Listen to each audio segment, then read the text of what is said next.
जय हिंद दोस्तों इस वीडियो में हम सीखेंगे दिए गए आंकड़ों का माध्य ज्ञात करना।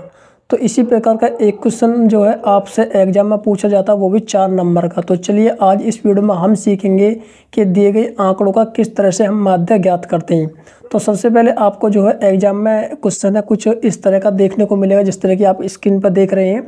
तो आपको क्या करना है, इस सारणी को इस तरह की सारणी में बना लेना है। जैसे कि आपने यहाँ पर देख सकते हैं, जिस तरह की मैंने इस सारणी को बनाया है। तो आपको पहले उस सारणी को ऐसे बना लेना है। तो बना लेने के बाद आपको क्या करना है कि सबसे पहले हम, जैसे आप इसको वर्ग अंतराल इस तरह लिखेंगे और बारंबारता को इस तरह लिखेंगे, तो हम सबसे पहले ज्ञात करेंगे मध्य मान। हम निकालेंगे पहले मध्य मान। तो आपको ध्यान रखना, सबसे पहले हम मध्य मान ज्ञात करेंगे। तो यहाँ पर लिखेंगे मध्य मान, ठीक है, जिसको हम x से प्रदर्शित करते हैं, यानी कि x से दिखाते हैं। तो बस आपको ध्यान रखना है, सबसे पहले मध्य मान ज्ञात करेंगे जिसको हम बोलते हैं x, ठीक है। तो हम पहले x को ज्ञात करेंगे। अब x कैसे निकालते हैं, जैसे कि हमें वर्ग अंतराल दे रखा है 45 से 55, 55 से 65, 65 से 75, 75 से 80 और 85 से 95। तो हम इन्हीं से जो हमें वर्ग अंतराल देखा, इन्हीं की सहायता से हम जो है मध्यमान ज्ञात करते हैं। कैसे ज्ञात करते हैं मैं आपको दूसरे पेज पर समझाता हूँ कि मध्यमान निकालते कैसे हैं। तो मध्यमान निकालने का एक सूत्र होता है, हम लिख लेते हैं, यहाँ पर लिखते हैं मध्यमान बराबर होता है निम्न सीमा प्लस उच्च सीमा।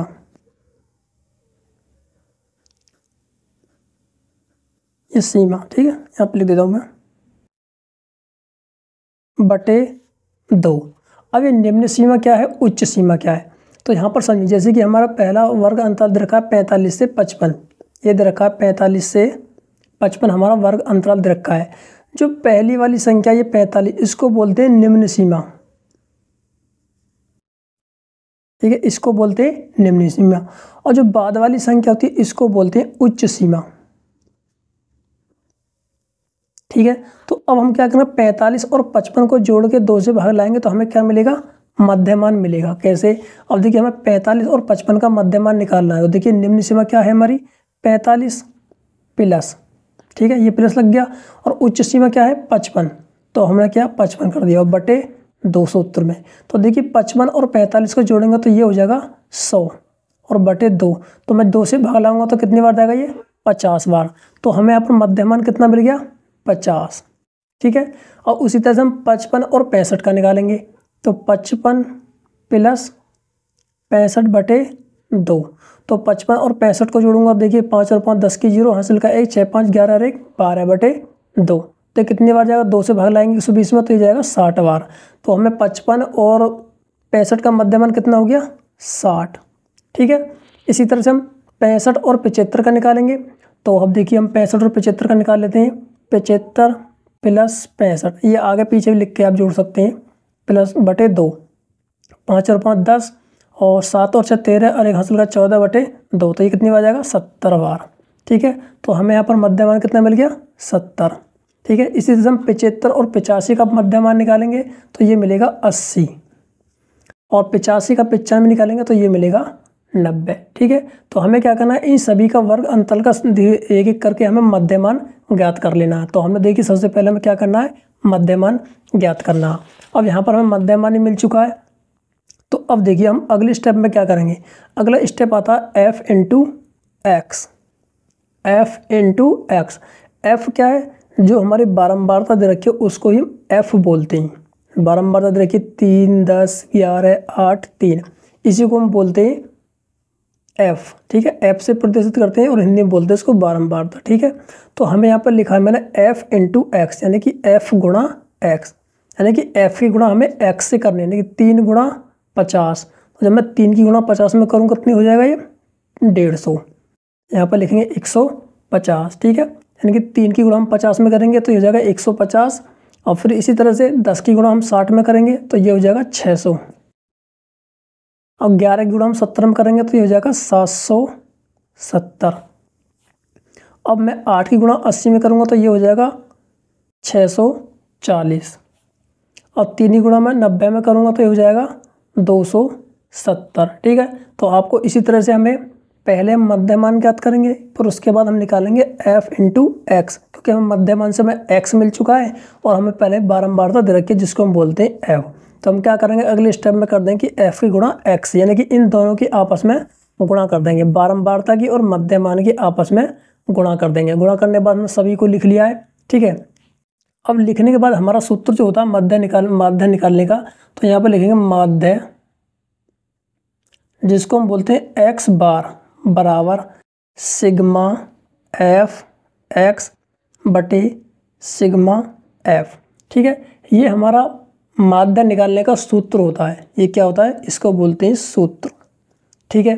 अब देखिए यहाँ पर रखा sigma F into x, sigma F into x. अब सिग्मा का मतलब होता है योग, यानी किसका योग, एफ इंटू एक्स का। जो हमें रखें एफ एक्स इधर का 150, 600, 770, 640, 270, इन सभी का हमें क्या करना है, योग करना है। सिग्मा का मतलब होता है योग। तो हम क्या करें, इन सभी को जोड़ करके यहाँ पर लिख देंगे सिग्मा एफ इंटू एक्स, क्योंकि इन सभी को हम जोड़ेंगे और यहाँ पर लिख देंगे। तो देखिए मैं इन सभी को जोड़ता हूँ, 0 0 0 तो पीछे आ गया 0, ठीक है। यहाँ पर जगह नहीं, मैं इसको लिख देता हूँ यहाँ पर, ठीक है। और जगह 5 और 7 हो गया 12, 12 और 4 हो गया 16, 16 और 7 हो गया 23, 23 का 3, हासिल का 2, ठीक है। 1 और 6 हो गया 7 और 7 हो गया 14, 14 और 6 हो गया 20, 20 और 2 हो गया 22 और 22 और 2 हो गया 24। तो हमारा ये हो गया 2430, ठीक है। अब देखिए सूत्र में नीचे दे रखा सिग्मा एफ, क्योंकि हमें सिग्मा एफ एक्स तो मिल गया। और नीचे दे रखा सिग्मा एफ, सिग्मा एफ का मतलब होता है, यानी कि सिग्मा का मतलब है योग, किसका योग, एफ का। तो एफ कौन सा, हमारी बारंबारता। तो हम इसका क्या करेंगे, इसका भी योग कर लेंगे। तो इसको लिखेंगे सिग्मा एफ बराबर, देखिए इनको हम जोड़ेंगे, 3 और 10 हो गया 13, 13 और 11 हो गया 24, 24 और 8 कितना हो गया 32, और 32 और 3 हो गया 35, ठीक है। तो सिग्मा एफ कितना हो गया 35, ठीक है। अब देखिए हमारे पास जो सिग्मा एफ एक्स की वैल्यू मिल चुकी है और सिग्मा एफ की भी वैल्यू मिल चुकी है। तो हम क्या करेंगे, इन सभी के मानों को हम सूत्रों में बैठा देंगे। सिग्मा एफ एक्स का मान कितना आया था 2430 और सिग्मा एफ का मान आया था 35, ठीक है।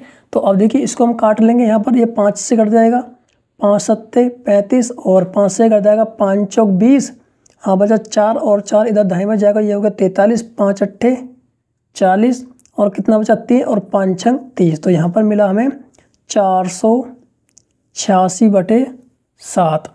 अब हम क्या करेंगे, 486 में 7 से भाग लगाएंगे, नीचे हम भाग लगा लेते हैं। 486 में 7 से भाग, तो कितनी बार जाएगा, 7 पन्ने 35, 7 छीं 42, यानी कि 6 बार जाएगा, 7 छीं 42।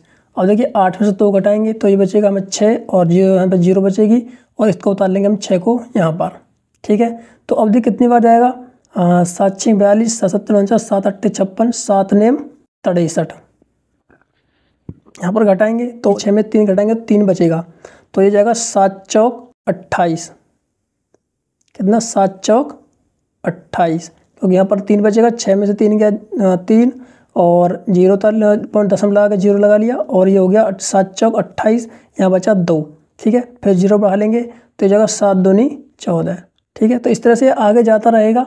तो यहाँ पर आप इसको इतना भी लिख सकते हैं काट करके, ये आएगा 69.42 या 3 लिख सकते हैं, हम लिख देंगे 2। तो ये हमारा माध्य हो गया, तो यहाँ पर लिखेंगे माध्य बराबर 69.42 आंसर, ठीक है। कभी कभी आपको 2 की जगह पर 3 भी मिल जाएगा, क्योंकि ये आगे भाग जाता रहेगा, ठीक है। तो इसी तरह से हम दिए गए आंकड़ों का माध्य ज्ञात करते हैं। तो फ्रेंड अगर आपको वीडियो पसंद आए तो वीडियो को लाइक कीजिए और चैनल पर नए चैनल को सब्सक्राइब करके बेल आइकन को प्रेस कर लीजिए। तो चलिए फ्रेंड मिलते हैं अगली वीडियो में, तब तक के लिए बाय, थैंक यू।